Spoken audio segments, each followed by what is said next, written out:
Hello everyone. I make most of the inspirational video because I love to listen to video talking about positive in life. And in this video, why do we should avoid this type of people at old age? At old age, our time and energy become more precious, so it's important to surround ourselves with people who bring positivity and value to our lives. Here are the types of people you must avoid. First, negative and toxic individuals. Avoid those who constantly complain, criticize, and spread negativity. Their energy can drain your peace of mind and hinder your emotional well-being. Second, manipulative or selfish people. Stay away from those who use you at their own gain without considering your feelings or needs. At this stage of life, relationships should be reciprocal and based on mutual care. Third, conflict-prone personalities. People who thrive on arguments or drama can cause unnecessary stress. Focus on nurturing calm and harmonious connections instead. For insensitive and disrespectful individuals, avoid those who dismiss your thoughts, ignore your boundaries, and treat you as condescensions.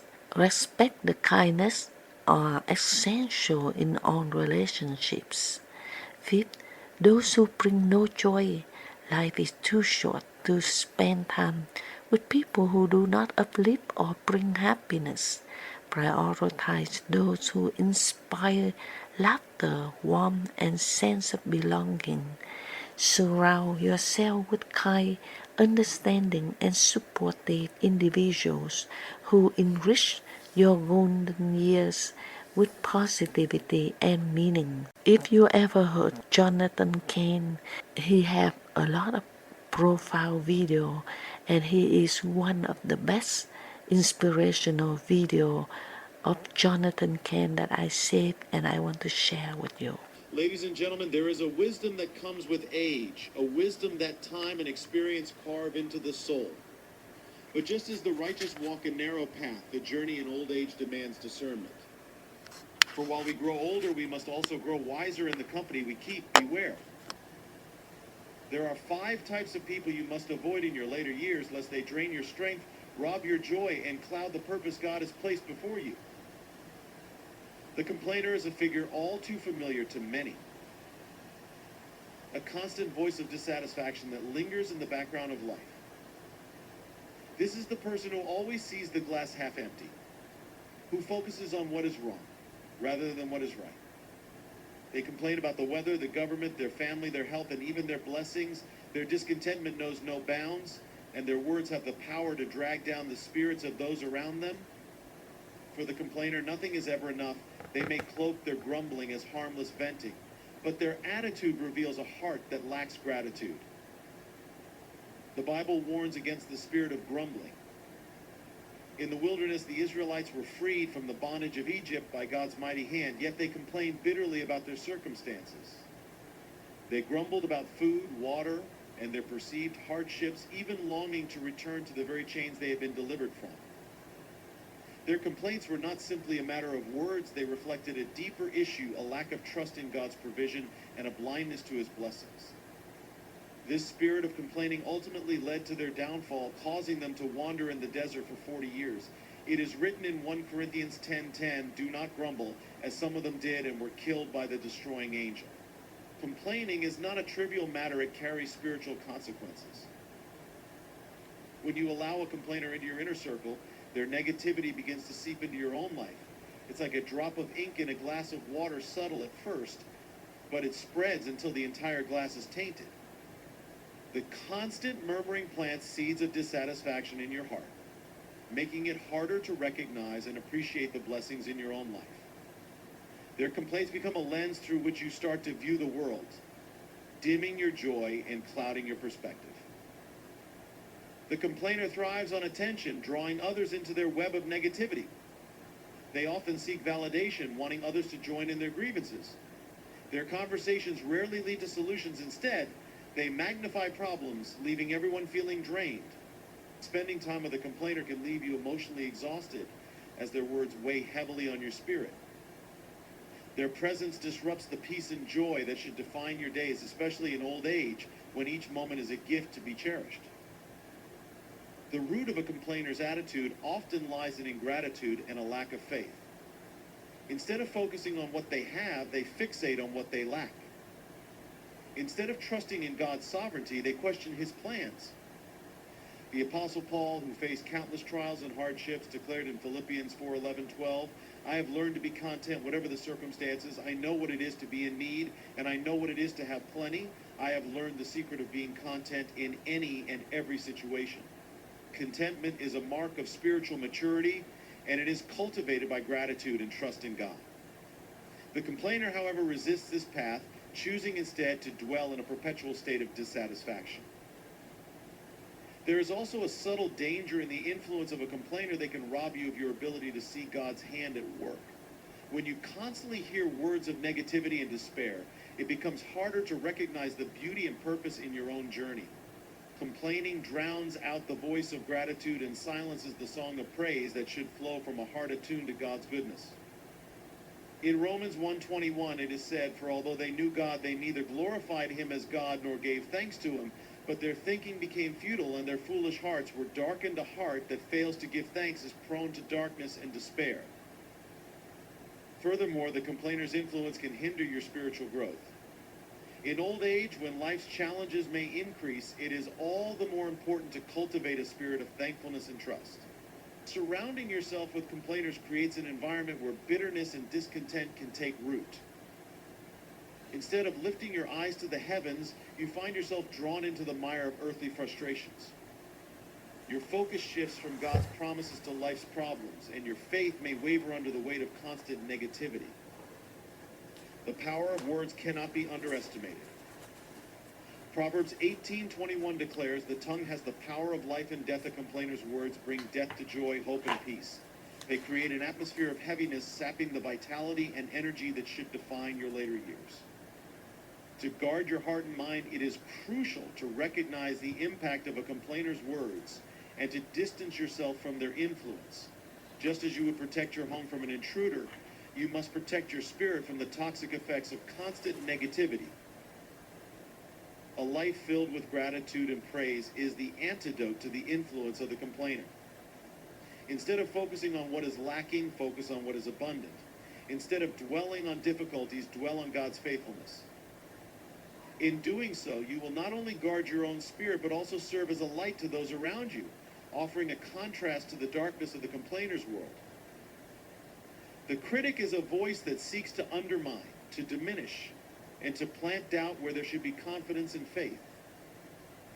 This person may disguise their intentions under the guise of offering helpful feedback or constructive advice, but their words often carry a sting.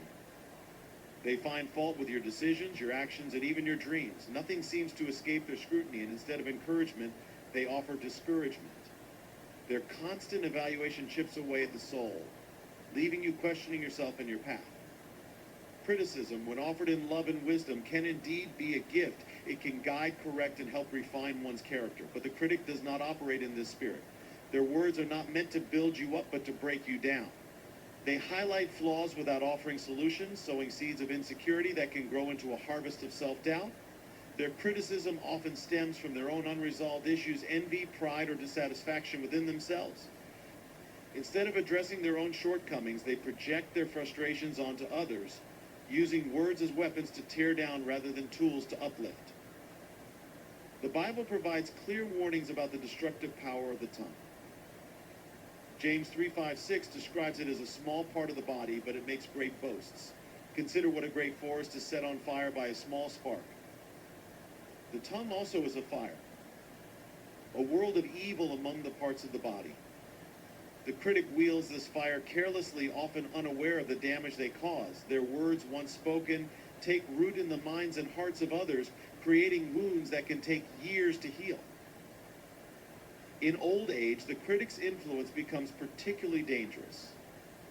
These are the years when one should reflect on life with a sense of peace and fulfillment, yet the critic seeks to rob you of that tranquility. They may question the choices you've made throughout your life, causing you to second-guess even your most cherished decisions. They may highlight perceived failures, ignoring the successes and victories that God has brought you through. Their words can make you feel as though you've fallen short, even when you've been faithful to the calling placed on your life. The critic often positions themselves as a voice of reason, claiming to offer perspective or balance. Yet their perspective lacks grace and their balance is tilted toward negativity. They rarely acknowledge the good, instead they magnify the bad. This is a far cry from the heart of God, who speaks truth but always with love, offering correction that leads to growth rather than despair. In contrast, the critic's words leave you feeling diminished, as if the years of your life were spent chasing shadows rather than fulfilling a divine purpose. It is important to recognize that the critic's words are not always rooted in truth. The enemy often uses criticism as a tool to distort reality, to create confusion, and to lead you away from your God-given identity. Remember the story of Nehemiah, who faced relentless criticism as he rebuilt the walls of Jerusalem. His critics mocked and ridiculed him, trying to weaken his resolve and halt the work God had called him to do. Yet Nehemiah did not falter. He replied in Nehemiah 2:20, "The God of heaven will give us success. We, his servants, will start rebuilding like Nehemiah.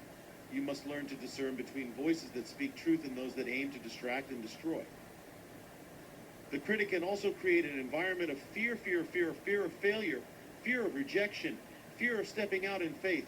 Their words can paralyze you, keeping you from pursuing new opportunities or embracing the next chapter of life. They cause you to focus on what could go wrong rather than what God can make right. This fear becomes a chain holding you back from the fullness of life that God desires for you. It is written in 2 Timothy 1:7, "For the Spirit God gave us does not make us timid, but gives us power, love, and self-discipline." The critic's influence is the antithesis of this spirit, seeking to replace power with doubt, love with condemnation, and self-discipline with hesitation.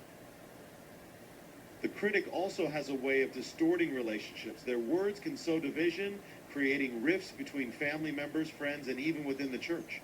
By pointing out perceived flaws and shortcomings in others, they foster an environment of judgment rather than grace. Instead of building bridges, they construct barriers, leaving behind a trail of broken connections and unresolved tensions. Moreover, the critic often fails to recognize the beauty of God's work in progress. They judge based on what they see in the moment, forgetting that God is continually molding and shaping each of us. They ignore the truth of Philippians 1:6, which says, "He who began a good work in you will carry it on to completion until the day of Christ Jesus." The critic's short-sightedness prevents them from seeing the larger picture of God's plan, and their words can make you lose sight of it as well. To allow the critic's voice to dominate your thoughts is to risk losing your confidence in the path God has set before you. Their words can drown out the affirmations of Scripture, making you question whether you are truly walking in his will. But God's promises are steadfast, and his voice is the one you must tune your ear to. He speaks life, not death, hope, not despair, encouragement, not condemnation. It is his voice that must guide your steps, not the critical words of those who fail to see the beauty of his workmanship in you. The scoffer is a figure marked by derision and mockery, one who ridicules the sacred and belittles the truths of God.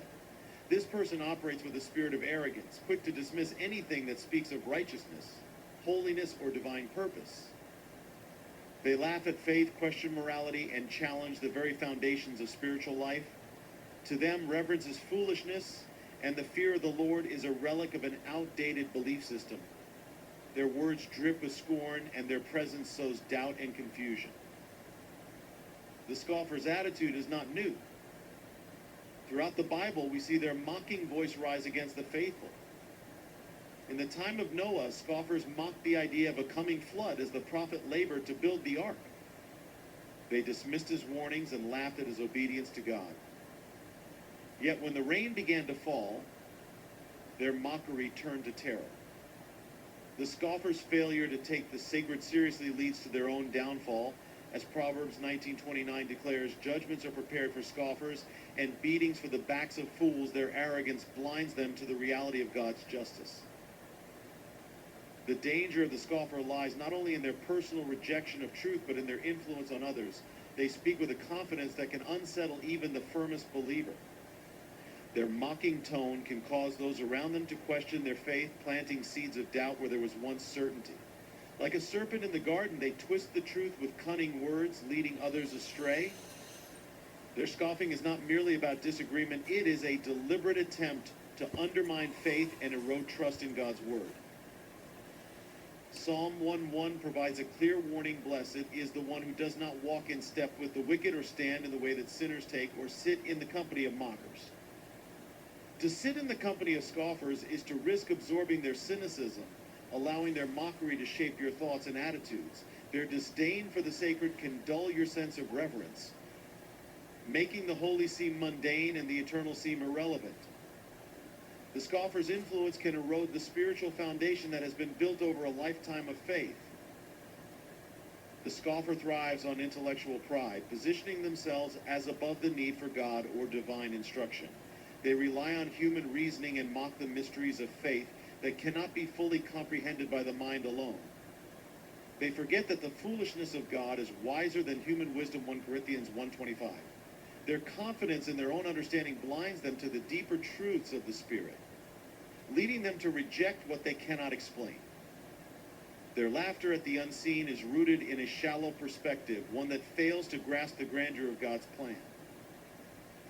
In old age, the presence of a scoffer can be particularly harmful. These are the years when one should draw closer to God, reflecting on his faithfulness and preparing for the eternal.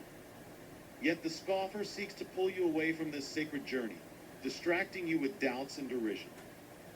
They may ridicule your prayers, dismiss your hope in the afterlife, and question the value of your faith.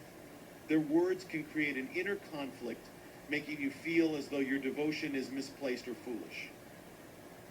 The scoffer's voice often echoes the enemy's own tactics. In Genesis, the serpent scoffed at God's command, saying to Eve, "Did God really say?" Genesis 3:1. This questioning tone is at the heart of all scoffing, casting doubt on God's authority and truth. It is a subtle yet powerful tool to lead people away from the path of righteousness. The scoffer questions not to seek understanding, but to undermine and tear down. Their goal is to shake your confidence and lead you into spiritual compromise. The effect of a scoffer's influence extends beyond the individual. It can poison entire communities. When mockery of the sacred becomes commonplace, it erodes the collective reverence for God. It leads to a society where truth is relative, morality is subjective, and the fear of the Lord is absent.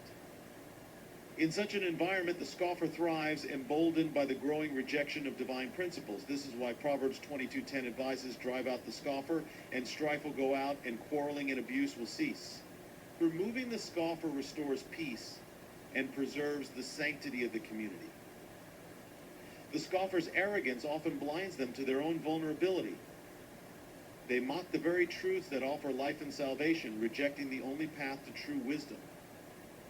Proverbs 9:12 declares, "If you are wise for yourself. If you scoff, you alone will bear it."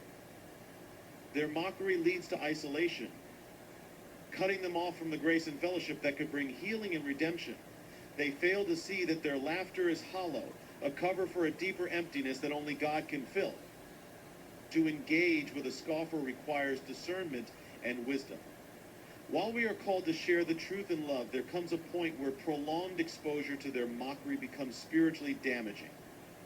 Jesus himself advised in Matthew 7:6, "Do not give dogs what is holy, and do not throw your pearls before pigs, lest they trample them underfoot and turn to attack you." Protecting the sacred means knowing when to walk away from those who persist in ridicule. The scoffer represents a heart hardened against God, a soul resistant to his grace. Their words may sound confident, even persuasive, but they stem from a place of spiritual blindness. To remain in their presence is to risk becoming desensitized to the holy and disconnected from the truth that brings life. They laugh now, but their mockery will not endure when they stand before the King of Kings, for every knee will bow, and every tongue will confess that Jesus Christ is Lord. The manipulator is a master of subtle control, a person skilled in bending the will of others to serve their own purposes. Their influence is often not immediately obvious, for they operate with charm, persuasion, and an appearance of sincerity. But behind the mask lies a deeper intent to use others as tools for their own gain. They twist situations, exploit relationships, and distort truth to achieve their objectives, leaving a trail of confusion and emotional exhaustion in their wake. Manipulation is rooted in deceit. It is an artful form of control that relies on half-truths, selective omissions, and calculated gestures.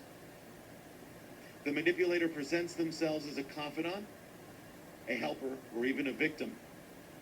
But their goal is to steer you in a direction that benefits them, not you. Their tactics may range from subtle suggestions to outright emotional coercion. They know how to press the right buttons, leveraging your fears, guilt, or desires to achieve their ends. Proverbs 26:24-26 warns, "A malicious man disguises himself with his lips, but in his heart he harbors deceit. Though his speech is charming, do not believe him, for 7 abominations fill his heart." The danger of a manipulator lies in their ability to make you doubt your own judgment. They create an environment of confusion where you begin to second-guess your decisions and priorities. Their influence can cause you to stray from your convictions, gradually shifting your focus from what is right to what is expedient. Over time, their control can erode your sense of identity and purpose, making it harder to distinguish between their voice and God's guidance. In old age, when life should be marked by peace and clarity, the presence of a manipulator can disrupt the tranquility you have worked so hard to cultivate. They may prey on your vulnerability, knowing that these years often bring unique challenges, health concerns, financial considerations, or a longing for connection.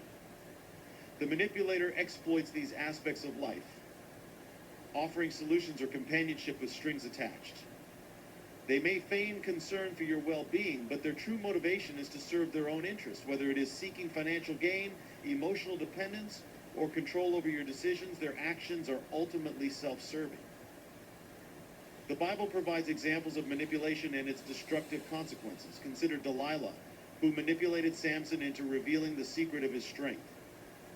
Her actions were cloaked in affection, but her intent was to betray him for personal gain.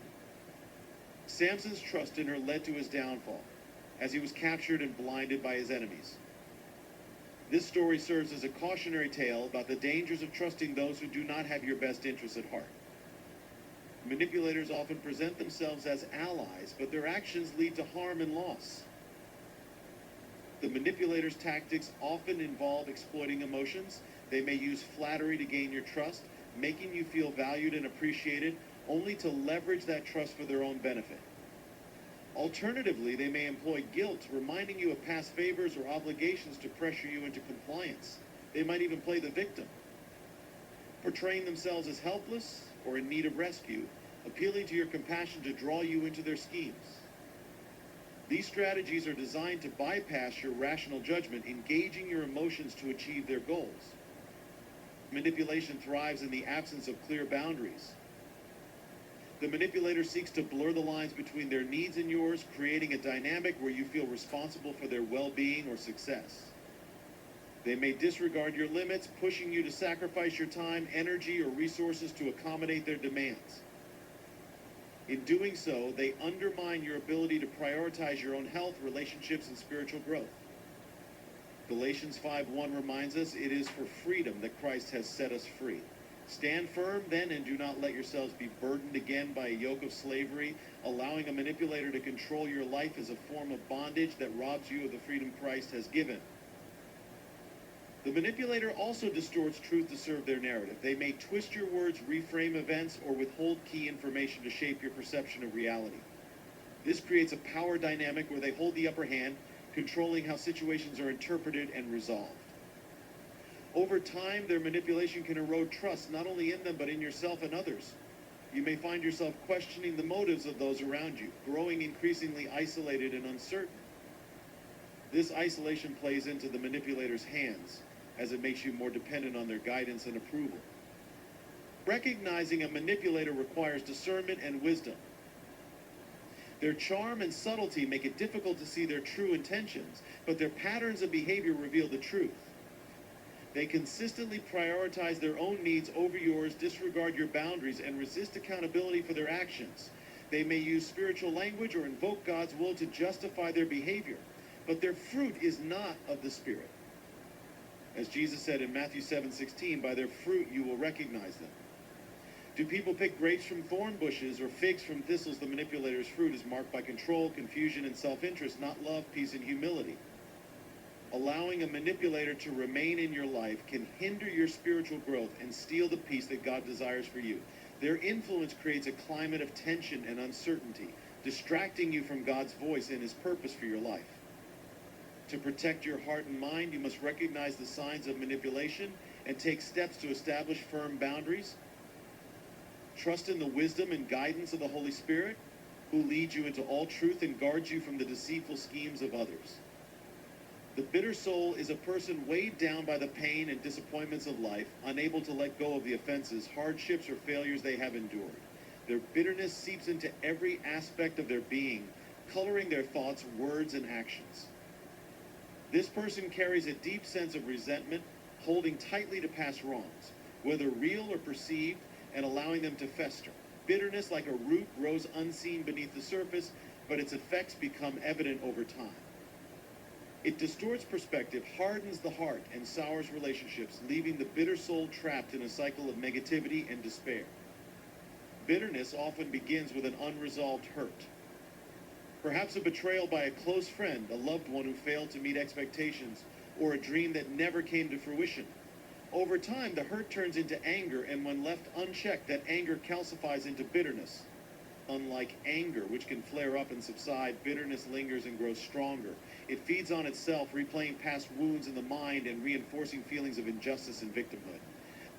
Hebrews 12:15 warns, "See to it that no one fails to obtain the grace of God, that no root of bitterness springs up and causes trouble, and by it many become defiled." The root of bitterness not only troubles the individual, but spreads its poison to others, affecting entire families and communities.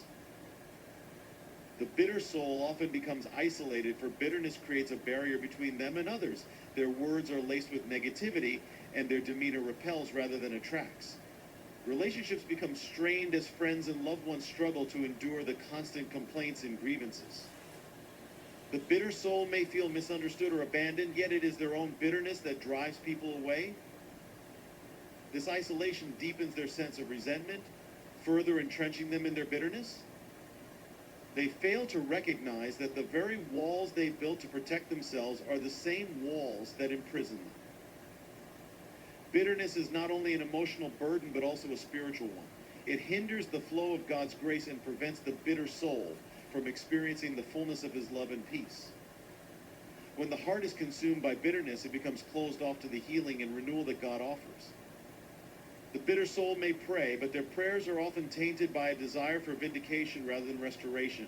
They may read scripture, but their focus is on passages that justify their anger rather than those that call for forgiveness and reconciliation. This selective approach to faith leaves them spiritually stagnant, unable to move forward in their walk with God. The story of Naomi in the book of Ruth provides a powerful illustration of bitterness. After losing her husband and sons, Naomi returned to Bethlehem and told the people to call her Mara, which means bitter, for she believed that the Almighty had dealt harshly with her. Her grief and loss had turned her heart bitter, and she saw her circumstances as a reflection of God's displeasure. Yet even in her bitterness, God's grace was at work, providing her with Ruth's loyalty and eventually restoring hope and blessing to her life. Naomi's story reminds us that bitterness, though deeply rooted, is not beyond the reach of God's redemptive power. The bitter soul often justifies their attitude by pointing to the unfairness of life. They view themselves as victims trapped by circumstances beyond their control and feel entitled to their resentment. While it is true that life can bring pain and injustice, bitterness is a choice, a response that stems from an unwillingness to release the hurt and trust in God's sovereignty. Ephesians 4:31 urges, "Let all bitterness and wrath and anger and clamor and slander be put away from you, along with all malice." This command is not merely for the benefit of others, but for the bitter soul's own healing and freedom. Bitterness also has physical and emotional consequences. It weighs heavily on the body, manifesting as stress, fatigue, and even chronic illness. The constant tension of holding on to resentment can lead to headaches, digestive problems, and a weakened immune system. Emotionally, bitterness breeds anxiety, depression, and a sense of hopelessness. The bitter soul is often caught in a cycle of negativity, where every new experience is filtered through the lens of past hurts, reinforcing their belief that life is unfair and that people cannot be trusted. To overcome bitterness, one must confront its root cause and bring it before God. This requires an honest examination of the heart, identifying the hurts and offenses that have been allowed to take root. It requires humility to acknowledge one's own role in holding on to bitterness and courage to release it. Forgiveness is a critical step, not because the offender deserves it, but because forgiveness frees the bitter soul from the chains of resentment. As Colossians 3:13 reminds us, bear with each other and forgive one another if any of you has a grievance against someone. Forgive as the Lord forgave you.